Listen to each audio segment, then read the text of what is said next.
नमस्कार। आज हम बात करेंगे कांग्रेस का चुनावी घोषणा पत्र। वैसे तो सभी पार्टियों के चुनावी घोषणा पत्र हैं, लेकिन कांग्रेस की घोषणा पत्र कोई खास है। इसमें ये कहा गया है कि कांग्रेस यदि जीत के आती है तो पीएमएलए का केस खत्म कर दिया जाएगा और महिलाओं को 1 लाख रुपए हर साल दिया जाएगा।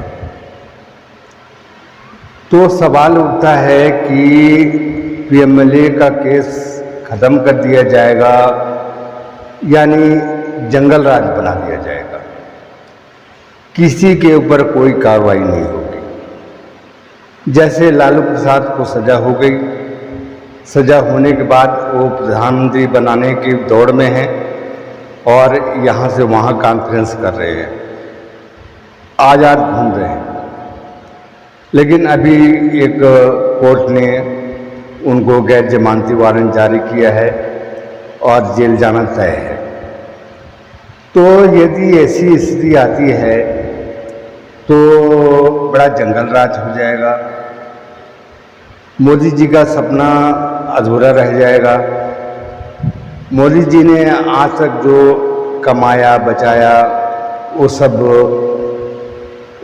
कांग्रेस जीतती है तो साल 2 साल में उड़ा दिए जाएंगे और भ्रष्टाचार, आतंकवाद, खालिस्तानी गतिविधि ये सब चलता रहेगा। अभी आपने देखा होगा कुछ सालों से आतंकवादी गतिविधि हमें दिखती नहीं, सुनने में कोई नज़र नहीं आता। ये सब प्रधानमंत्री मोदी की देन है। तो जब प्रधानमंत्री मोदी पीएम की दौड़ में शामिल हुए तो उस समय मैं भी विरोध में था, मुझे जानकारी नहीं थी और मीडिया के द्वारा हाईलाइट किया जाता था, पेपरों के द्वारा हाईलाइट किया जाता था कि मोदी ठीक नहीं है, मोदी का गुजरात मॉडल फेल हो गया है और गलत गतिविधियों में हैं, मोदी जी अपराधी हैं, मोदी जी कातिल हैं, ऐसे सुनने को मिलता था। तो मेरे पिताजी भाजपा के मंडल अध्यक्ष थे और उनके पास कई मुख्यमंत्री आते जाते थे। भीड़ का संचालन करना, लाना ले जाना उनकी जिम्मेदारी थी। तो वो बताते थे कि मोदी जी सही आदमी हैं। हालांकि मेरी राजनीति से कोई वास्ता नहीं था, ना है अभी, मैं तो वकालत करता हूँ मात्र, मेरी कोई रुचि नहीं थी। लेकिन मोदी जी को परखने में मुझे 3 साल तो लग गए। अब 5 साल में पूरा मैं परख पाया। तो मैं देखा कि मोदी जी की नीति, गृह नीति, विदेश नीति, आर्थिक नीति, राजनीतिक नीति, शैक्षिक नीति, यानी समुद्र से लेकर चांद सितारे तक की नीति मुझे काफ़ी अच्छी लगी, काफ़ी पसंद आया। एक तरह से मैं मोदी जी को दिल से, हृदय से मानने लगा और मैं चाहता हूँ कि अगले 5-10 सालों तक मोदी जी का ही शासन रहे, मोदी योगी जैसे, तो हमारा देश कुछ आगे बढ़ सकता है, विकसित हो सकता है, हम विश्वगुरु बन सकते हैं। तो ये कांग्रेसियों का मुझे शुरू से अब पसंद नहीं आ रहा है कि जब देखो स्ट्राइक, चक्का जाम, संसद नहीं चलने देना, तरह तरह की कारगुजारी करना, देश की खिलाफ काम करना, विदेशों में अपने जाल बिछाना, आतंकवादी गतिविधि और खालिस्तानी गतिविधि, ये इसमें लिप्त रहते हैं। देश में क्या होना चाहिए, सुख शांति, इसके बारे में ये सोचते नहीं। एक केवल इनको सत्ता चाहिए, लेकिन सत्ता पाने के लिए भी इनके पास कोई अब ठोस आधार नहीं रह गया है और ये इनके पास कोई विषय नहीं है। बस ये मोदी जी को नक्सली बताएंगे, अपना इतिहास देखते नहीं। नेहरू जी का इतिहास क्या रहा है, कोई दुनिया से छिपी नहीं है, मैं कहना नहीं चाहता। तो अपना इतिहास भूल के और दूसरे का इतिहास जानना बताना, ये अच्छी बात नहीं है। मोदी जी की करीब करीब चुनावी जो सफ़र है वो पूरी होने जा रही है। 19 अप्रैल को चुनाव है और कई पार्टियों का अभी चुनावी अभियान शुरू नहीं हुआ है, चुनावी दौरा शुरू नहीं किए हैं। अब वो कब करेंगे, क्या सोच रहे हैं, कांग्रेस क्या सोच रही है इस दिशा में, कहीं अभी चुनाव प्रचार शुरू नहीं हुआ, कोई दौरा नहीं हुआ, कोई बातें देश के हित में नहीं कही गई। उनका जो चुनावी घोषणा पत्र है 2-3 बातों को लेकर है, बाकी पूरा खाली है। क्या नीति बनाएंगे सरकार बनने के बाद, क्या करेंगे, लोगों को क्या सुविधा देंगे, इस विषय में कोई खास जानकारी नहीं। तो ऐसे में कहा जा सकता है कि कांग्रेस के हाथ में यदि सत्ता आ जाती है तो देश एक बार फिर लूट के कगार पे, भ्रष्टाचार के कगार पे पहुंच जाएगा। मुझे याद है जब मैं दिल्ली में रहता था, कालकाजी कॉलोनी में, तो राजीव जी ने कहा था, राजीव गांधी ने, कि केंद्र से हम 1 रुपया भेजते हैं और 15 पैसे मिलते हैं। तो मुझे बड़ी हैरानी होती थी, लेकिन मोदी जी के हाथ में जब देश आया, मोदी जी ने जनधन खाते खुलवाए, सभी के खाते खुलवाए। उसमें भी लोगों ने मजाक उड़ाना शुरू कर दिया कि मोदी जी क्या कर रहे हैं, खाता खोल के क्या करेंगे। लेकिन बाद में मालूम हुआ कि पूरे पैसे वो खाते में आ रहे हैं और किसी का उसमें कोई हिस्सा नहीं है, कोई लूटपाट नहीं है। इसी तरह से जब नोटबंदी हुई, नोटबंदी एक बहुत बड़ी चुनौती थी, बहुत बड़ा रिस्क था। इसमें भी काफ़ी विपक्षी पार्टियों ने हंगामा किया, गुमराह किया लोगों को और गलत बताया।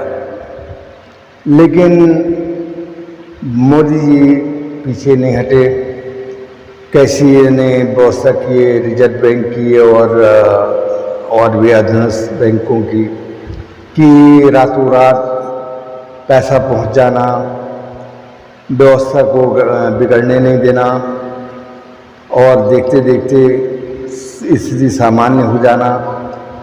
हालांकि विपक्षियों ने बैंकों को फोटो लेके भीड़ भाड़ का और दुष्प्रचार किया, लेकिन उससे कोई फायदा नहीं हुआ। तो चुनाव में नोटबंदी करने से हमें फ़ायदा ये हुआ, सबसे बड़ा फ़ायदा, जो आतंकवादी गतिविधि हो रही थी देश के विभिन्न हिस्सों में, जैसे इधर बस्तर है, जम्मू कश्मीर, पंजाब और पाकिस्तान, ये धीरे धीरे बंद हो गया। आज देश में शांति है, स्थिरता है, दुनिया मानती है, दुनिया पसंद करती है। इसीलिए लोगों का विदेशी कंपनियों का यहाँ स्थापित हो जाना और देसी सब माल तैयार करना, उसको विदेशों में बेचना, पैसा कमाना, ये मोदी जी का एक नियम बन गया, कर्तव्य बन गया। तो आज देश की स्थिति ऐसी है कि कई गुना हम आर्थिक दृष्टि से आगे हो गए हैं और कोई दूसरी पार्टी आती है तो हम फिर से पिछड़ सकते हैं, इसकी बहुत चिंता मुझे लगी रहती है कि कहीं लालच में लोग आके और भड़कावे में आके गलत सलत निर्णय ले लेंगे और किसी दूसरे पार्टी को चुन लेते हैं, बड़ा नुकसान होगा। इस संबंध में अरविंद केजरीवाल की कहानी याद आती है कि अरविंद केजरीवाल ने दिल्ली वासियों को कैसे लूटा, कैसे फंसाया, फ्री के चक्कर में शराब की नदियां बहला दी, शिक्षा नाम की कोई चीज़ नहीं, अस्पताल नाम की कोई चीज़ नहीं, हर बात में झूठा। अरविंद केजरीवाल को कुछ करते नहीं, ना फाइलों में साइन करना है, ना सरकार चलाना है, कुछ नहीं करना है, लेकिन आज देश बर्बाद हो गया। केजरीवाल के कई संबंध निकल रहे हैं खालिस्तानियों से, CIA से, तमाम लिंक सामने आ रहे हैं। तो अरविंद केजरीवाल का बहुत बड़ा हाथ था देश में हिंसा भड़काना, लोगों को उकसाना, हिंदू मुस्लिम करना, लड़ाना भिड़ाना, रोहिंग्या से वोट लेना, उनको विशेष व्यवस्था देना, बिजली पानी मुफ्त कर देना। तो ऐसी गतिविधि है जो आज बंगाल में है। बंगाल में भी वही हाल है। रात में NI के कर्मचारियों के ऊपर हमला हो जाता है। ममता बोलती हैं कि रात में क्यों आए, पुलिस को सूचना क्यों नहीं दिए, और उनके ऊपर हमला हो जाता है। कई अधिकारी घायल हो जाते हैं। इसके पहले ED के अधिकारियों के साथ भी ऐसा हो चुका है। हालांकि इसमें जांच चल रही है और परिणाम भी बहुत बड़ा आने वाला है, लेकिन घटनाएं तो घट गई। तो ऐसा जंगल राज ने हो सकता है।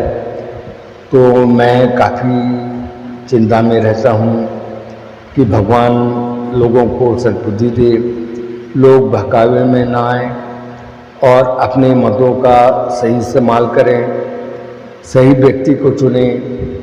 मैं नहीं कहता कि मोदी जी मेरे आदमी हैं और मैं भी पार्टी से जुड़ा हुआ हूँ, ऐसी बात नहीं है। जो भी अच्छा हो उसको चुनें। जैसे आज योगी जी कितने अच्छी तरह से अपने शासन का बागडोर संभाले हुए हैं। कहीं भी माफिया गुंडे का राज नहीं है।